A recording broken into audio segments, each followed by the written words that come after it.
le Seigneur aujourd'hui de tout notre cœur. Amen. Il y a quelque chose qui brûle en nous, quelque chose qui est là dans nos cœurs, et de tout notre cœur, on veut le célébrer. Amen. Amen. Mais avant, on va prier. Que le Seigneur bénisse cet instant, ces moments de louange d'adoration, là où nous sommes et dans vos maisons. Que le Seigneur nous bénisse puissamment. Seigneur Jésus, nous ouvrons, Seigneur, ce moment, Seigneur, pour ta gloire, Seigneur Jésus. Un moment de fête, un moment de joie, un moment de célébration, un moment, Seigneur, où tu viens rejoindre ton peuple, Seigneur. Tu es déjà dans nos cœurs par ton Saint-Esprit, Seigneur. Mais aujourd'hui, Seigneur Jésus, nous brisons nos vases. Seigneur, les vases, nous les brisons, Seigneur, et nous les mettons à tes pieds, Seigneur. Oh, et un parfum émane de nos cœurs. Oh, amen. Et ça va sortir de nos bouches, Seigneur, par des cantiques spirituels, par de la louange, de l'adoration. Et Seigneur, c'est ce que nous voulons faire aujourd'hui, Seigneur. Je loue ton nom éternel de tout mon cœur. Alléluia. Je loue ton nom éternel. Seigneur, je célèbre ta bonté. C'est le choix, tu vis en moi. Et le choix, tu viens pour nous sauver. Je loue ton nom, je loue ton nom éternel. Seigneur, je célèbre ta bonté. Quelle joie, tu vis en moi. Quelle joie, tu vas nous sauver. Tu vas les ciels sur la terre, montrer la voie, payer pour moi, de la croix jusqu'au tombeau. Et de tombeau jusqu'au ciel, je loue ton nom éternel. Tu vas du ciel sur la terre, montrer la voie, de la terre à la croix, payer pour moi, de la croix jusqu'au tombeau, et de tombeau jusqu'au ciel. Je loue ton nom éternel, je loue ton nom, je loue ton nom éternel, je loue ton nom, je loue ton nom éternel. Alléluia, louons le Seigneur, je loue ton nom, Seigneur, je célèbre ta bonté, Seigneur. La parole nous dit que tes bontés se renouvellent chaque matin. Seigneur, je crois, Seigneur, que pour aujourd'hui, tu as encore des bontés que tu renouvelles pour ton peuple, pour ceux qui s'approchent de toi, pour ceux qui t'aiment, Seigneur. Et cela, c'est grâce à la croix, grâce au sacrifice que tu as fait pour nous. Alors je te loue, Seigneur, pour le sacrifice. Alléluia. Au-dessus des puissances, au-dessus des rois, au-dessus de la nature et de la création, au-dessus de tous les plans des hommes sages, bien avant le monde tu existais, au-dessus des royaumes, au-dessus des trônes, au-dessus des merveilles que ce monde a connues.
plus que tout.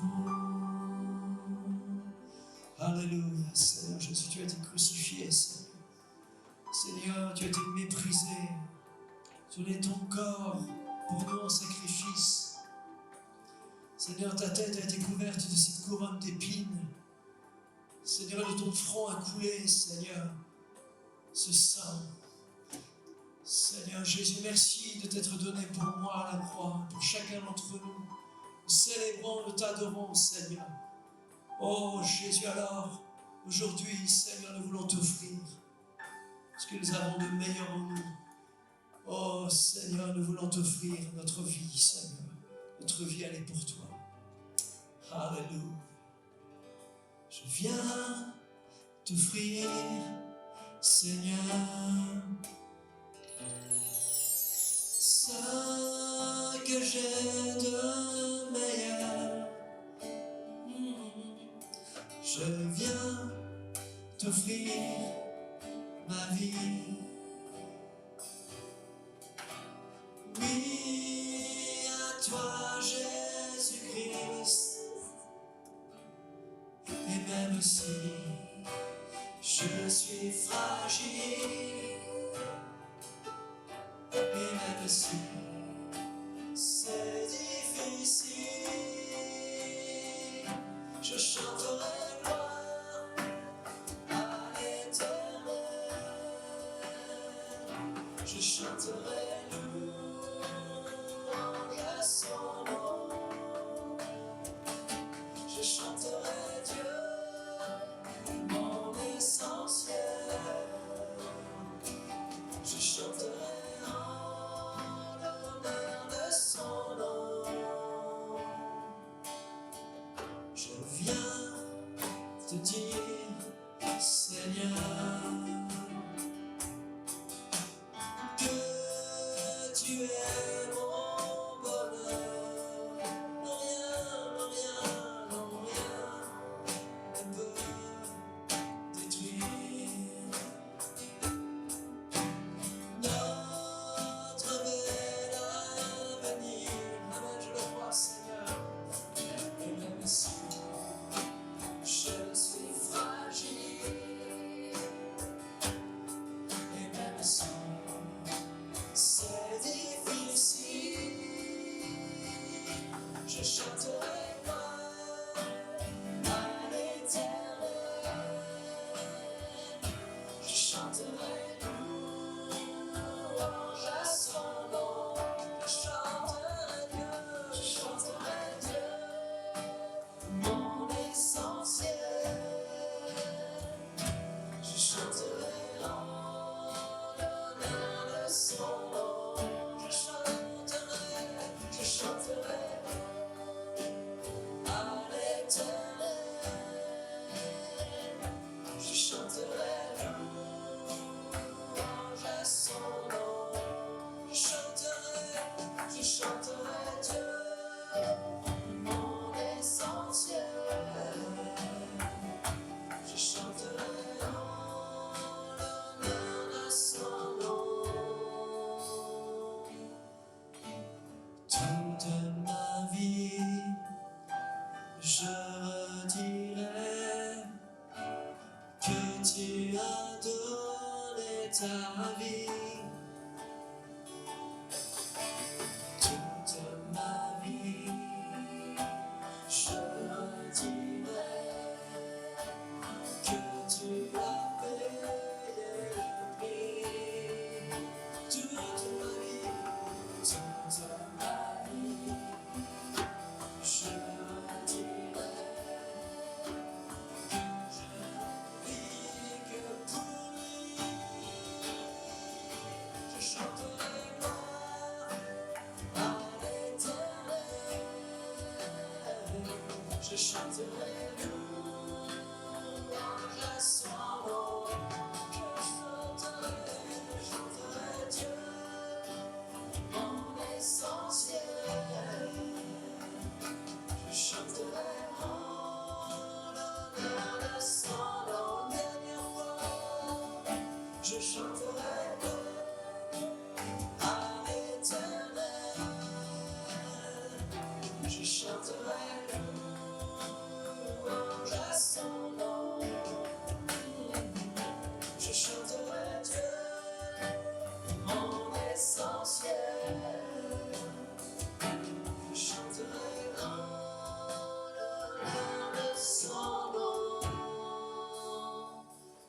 de son nom.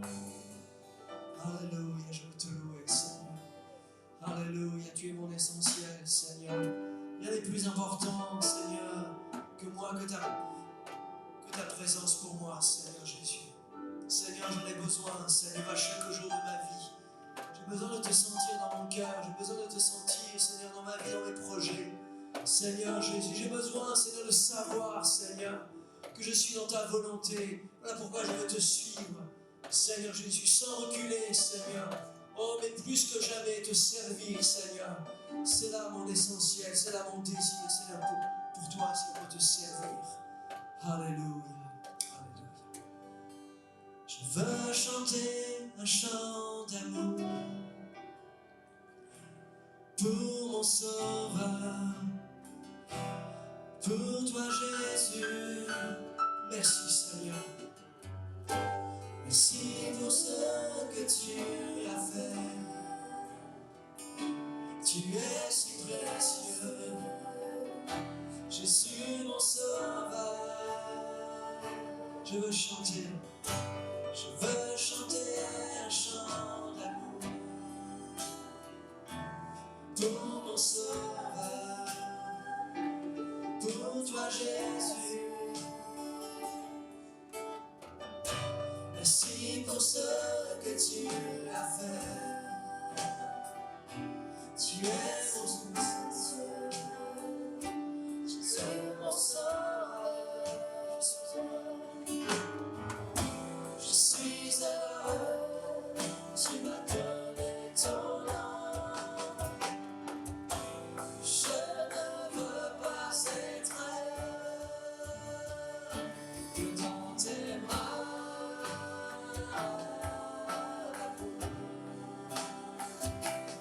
Dans tes bras, que dans tes bras, que dans tes bras.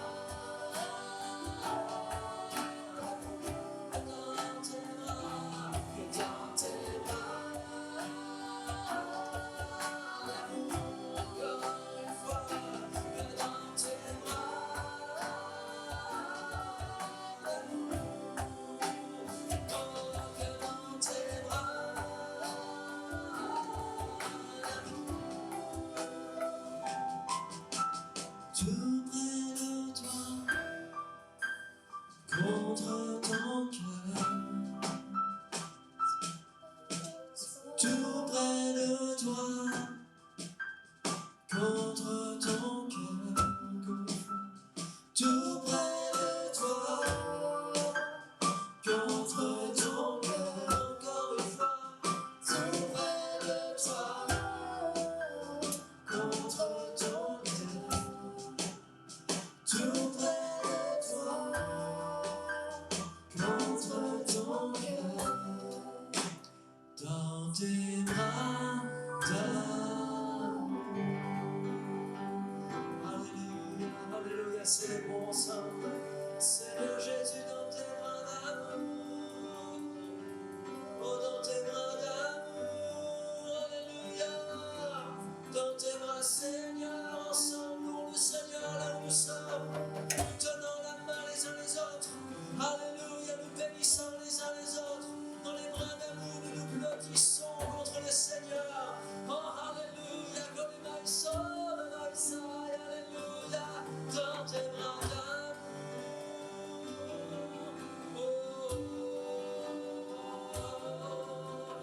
dans tes bras d'amour.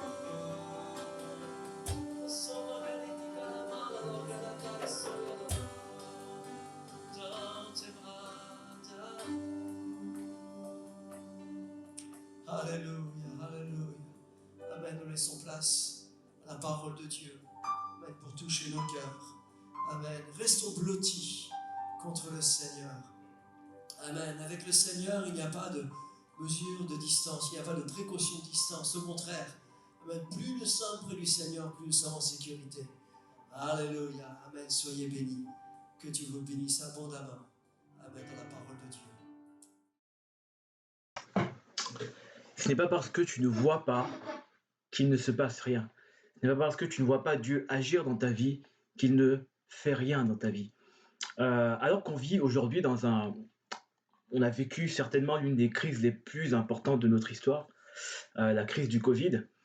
Il est tentant de penser que, bah, on peut se demander en fait, où est Dieu? Où est Dieu dans tout ça? Où est Dieu dans ma vie? Où est Dieu dans la vie de frères et sœurs qui meurent? Où est Dieu dans mes finances, dans mes projets, dans les choses que je vis? Où est Dieu dans tout ça? Et le Covid est venu et a balayé plein de choses que l'on pensait être acquises. Et on peut être tenté, frères et sœurs, de penser que Dieu n'est pas là. Et j'aimerais aujourd'hui t'encourager et te dire que ce n'est pas parce que tu ne vois pas qu'il ne fait rien. Ce n'est pas parce que tu ne vois pas Dieu agir qu'il n'est pas en mouvement. Ce n'est pas parce que je ne vois pas, et c'est ce que j'ai intitulé ici, ce n'est pas parce que je ne vois rien qu'il ne se passe rien. Et aujourd'hui, j'aimerais vraiment t'encourager à vivre cette expérience ici, et j'aimerais nous encourager vraiment à croire qu'au-delà de ce que l'on voit, il y a des choses qui se passent dans ce que l'on ne voit pas, dans l'invisible, des choses que Dieu a préparées d'avance afin qu'on puisse les vivre. Et, et- et j'aimerais ici répondre à cette question dans ces périodes de troubles, on ne comprend pas, on ne voit rien. J'aimerais répondre à cette question, à savoir où est Dieu dans tout ça? Où est Dieu dans ma situation? Où est Dieu dans la situation de ton voisin? Où est Dieu dans la situation des proches peut-être? Des personnes que tu connais et qui vivent des drames juste incroyables, on peut se demander où est Dieu dans tout cela. À travers trois histoires différentes, j'aimerais répondre à la question où est Dieu? Et on verra que finalement, ce n'est pas parce que je ne vois pas qu'il n'est pas là. Yes, et j'aimerais tout d'abord commencer avec l'histoire du prophète Élisée, et en particulier de l'histoire de son serviteur. Et une histoire qui nous fait comprendre que des petites choses, et encore une fois, et là ici, je ne viens pas minimiser ce que tu vis, mais j'aimerais juste te faire comprendre ici, à travers cette histoire, qu'il y a des petites choses dans la vie qui peuvent finalement nous empêcher de voir les grandes choses que Dieu fait. Et l'histoire de ce prophète Élisée, c'est l'histoire d'un prophète qui sera là et qui va être un soutien pour le peuple d'Israël. Et l'histoire nous raconte dans Roi que à cette époque-là, la Syrie est en guerre contre Israël. Et ce qui va se passer, c'est que, alors que à chaque fois que la Syrie va vouloir attaquer Israël, étrangement, Israël aura un coup d'avance sur la Syrie. Et ce qui se passe, c'est que le roi va se demander, le roi de Syrie va se demander, mais pourquoi est-ce que Israël a toujours un coup d'avance? Qu'est-ce qui se passe? Il va se poser des questions et là, on va lui répondre, en fait, le peuple d'Israël a un prophète qui s'appelle Élisée qui leur dévoile à l'avance les choses que tu as préparées au roi. Et là, la Bible nous dit dans 2 Rois, chapitre 6, verset 8, il me dit, et là, le roi de Syrie, hein, il se rend compte que finalement, il y a ce prophète-là qui, à chaque fois, a un coup d'avance et l'empêche finalement d'attaquer Israël. Et là, il va s'énerver, il va dire, c'est ce qu'on voit dans 2 Rois, chapitre 6, verset 8, il est dit, le roi de Syrie est en guerre avec Israël. Et dans un conseil qu'il tient avec ses serviteurs, il dit, mon camp sera dans tel lieu.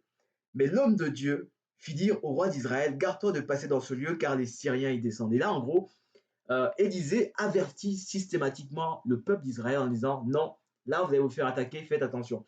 Et là, le roi de Syrie va s'énerver. Il est dit dans 2 Rois 6, 14, il est dit il envoya des chevaux, des chars et une forte troupe qui arrivèrent de nuit et qui enveloppèrent la ville.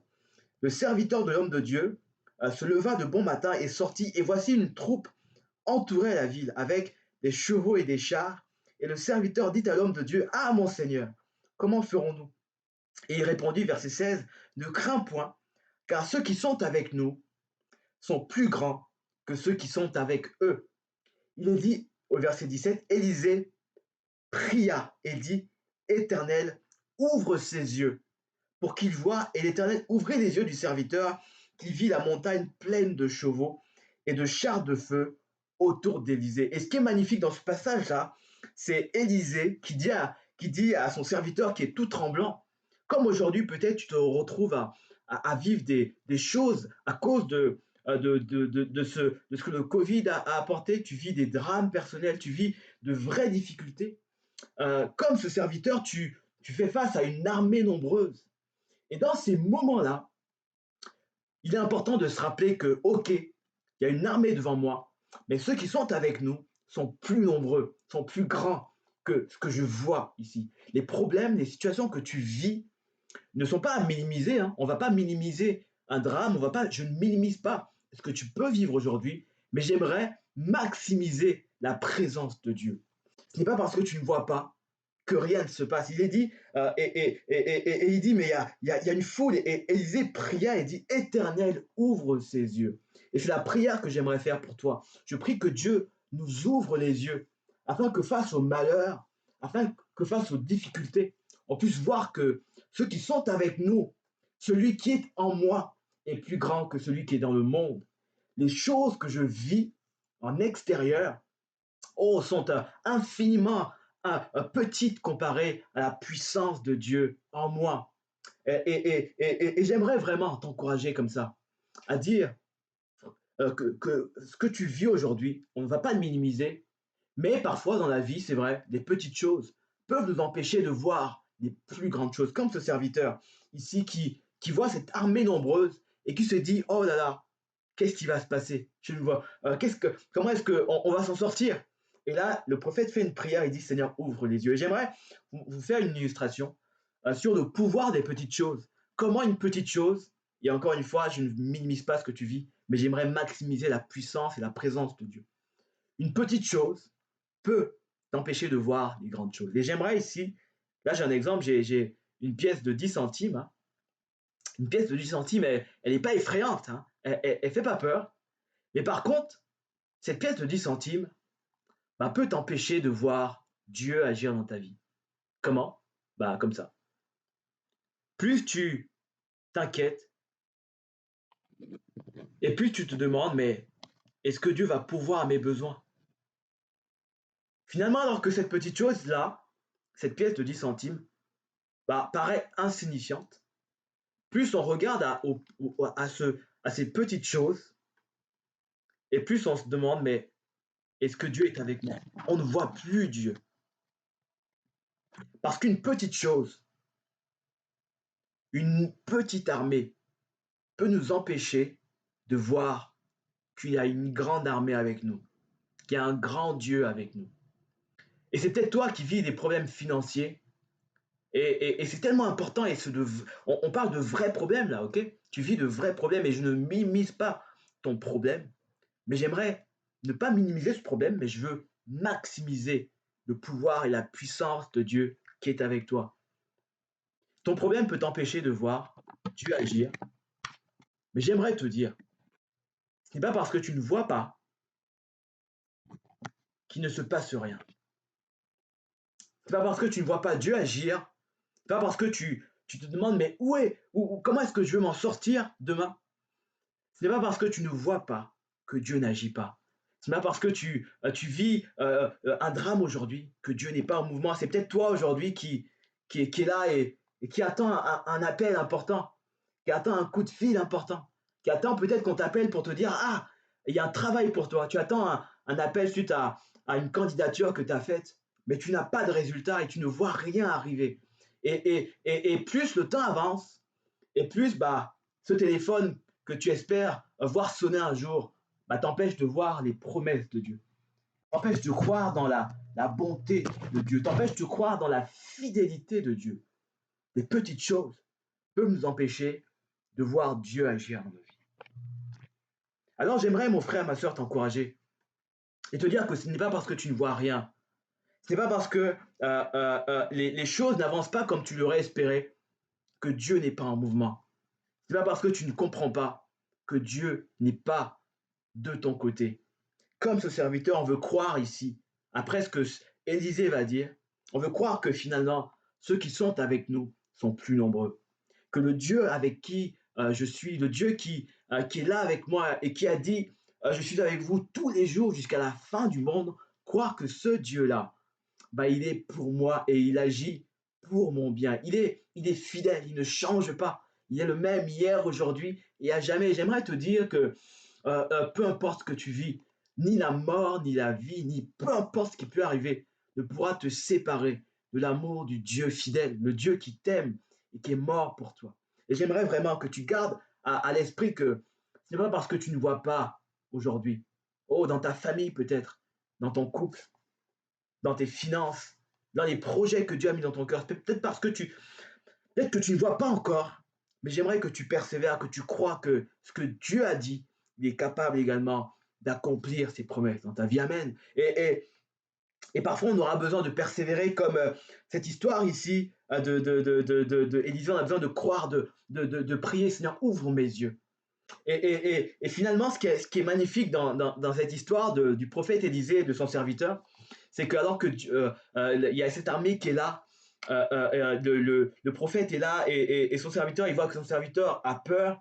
Ce qui est magnifique, ce qui est bon, c'est que la Bible nous dit il nous fait comprendre que finalement Dieu ne va pas venir éliminer les ennemis. Il ne vient pas éliminer l'ennemi. Il vient illuminer son serviteur. Dieu ne vient pas supprimer tes problèmes, peut-être, il va peut-être pas le faire, mais Dieu va venir, et je prie que ce soit le cas, Dieu viendra pour illuminer les yeux de ton cœur, afin que tu vois que même dans les difficultés, ça va aller, que même dans les problèmes que tu vis, même dans la détresse, Dieu est là. Il ne vient pas, dans cette histoire ici, Dieu ne va pas, et on voit un peu plus loin, lorsque l'armée vient, finalement, le peuple d'Israël s'occupe de cette armée, ils prennent soin d'eux, etc. Dieu ne vient pas éliminer l'armée, il vient illuminer les yeux de quelqu'un en disant, ok, tu vois des choses, tu vis des drames, mais ouvre les yeux, mon frère, ouvre les yeux, mon enfant, afin que tu vois que je suis avec toi, afin que tu vois que ce que tu vis, ok, est difficile, mais je suis avec toi et je marche à tes côtés. Je viens t'aider. Dieu vient non pas éliminer, il ne viendra pas toujours éliminer nos problèmes, mais il viendra illuminer les yeux de ton cœur afin que tu vois qu'il est avec toi et qu'il est près de toi, afin que tu considères que tu n'es pas tout seul, que tu n'es pas un enfant orphelin, mais que le Dieu d'amour est avec toi et il t'aime. Il va faire quelque chose pour toi. Et j'aime beaucoup ce passage dans Psaume chapitre 46, verset 11 à 12, où il est dit, arrêtez et sachez que je suis Dieu.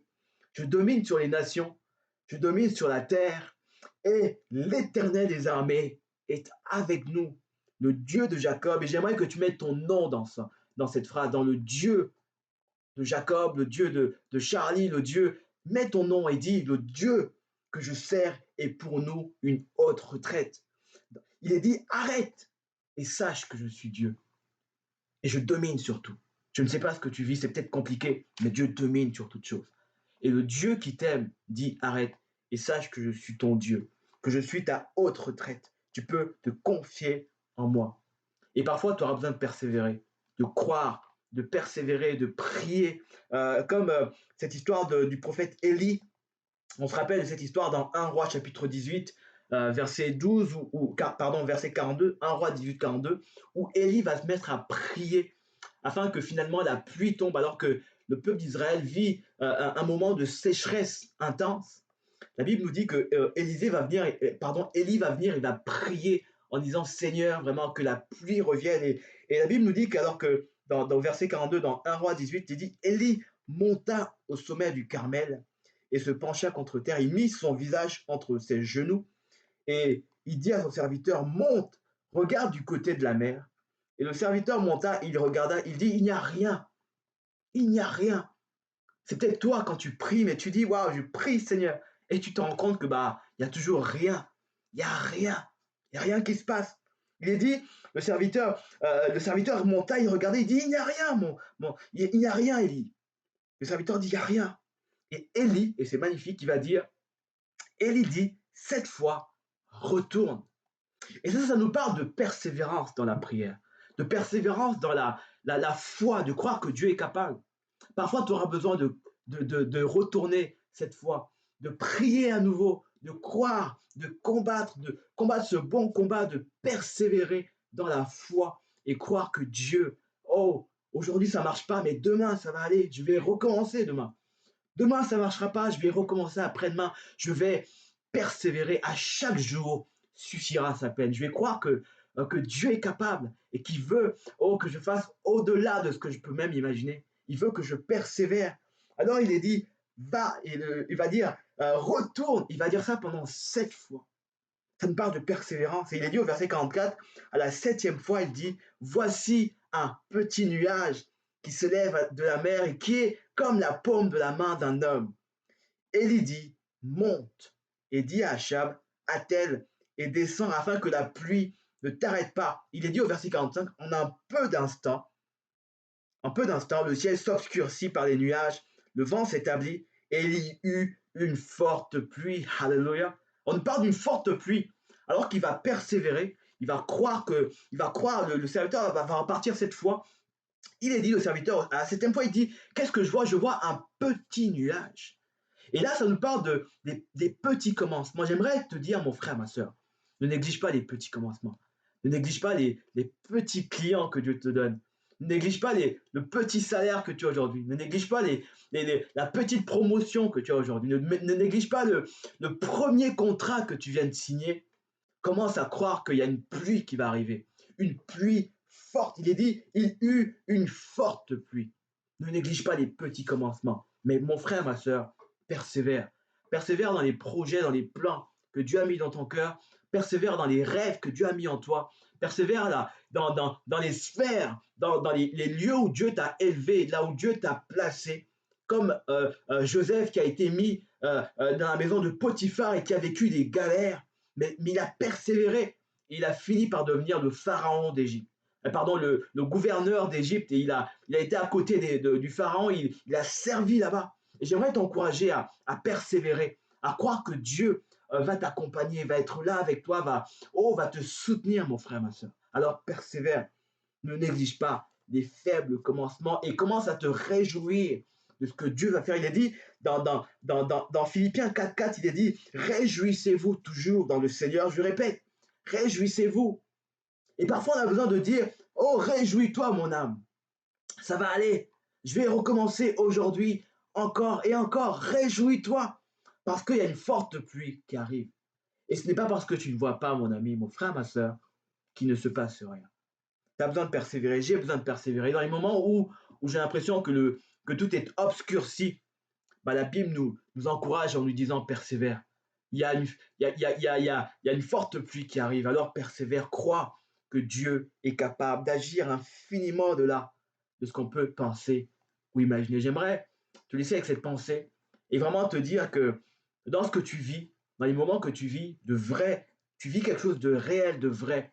J'aimerais te rassurer, le Dieu que tu sers, il est vrai, il est puissant, il est capable d'agir dans ta vie puissamment. Et alors, persévère, crois qu'il va agir dans ce que tu vis et crois dans les promesses de Dieu. Commence à prier, commence à compter sur ses bienfaits, à compter sur sa fidélité. Il est fidèle, il t'aime, il va t'accompagner. Merci j'aimerais vraiment t'encourager et commence à peut-être dire merci là où tu es. Dis merci au Seigneur pour les faibles commencements. Dis merci Seigneur pour le peu que je vois aujourd'hui, pour le petit nuage, car il y a une forte pluie qui arrive. Alors j'aimerais, mon frère, te laisser sur cette parole-là, que ce n'est pas parce que tu ne vois rien, ce n'est pas parce que tu ne vois rien aujourd'hui qu'il ne se passe rien. Le Dieu que tu sers est en mouvement et il t'aime. Que le Seigneur te bénisse, mon frère, ma soeur, sois encouragé par ce message-là. Et je prie vraiment que tu gardes espoir dans les promesses de Dieu. Le Dieu que tu sers est fidèle. Sois béni dans le nom de Jésus-Christ. Amen.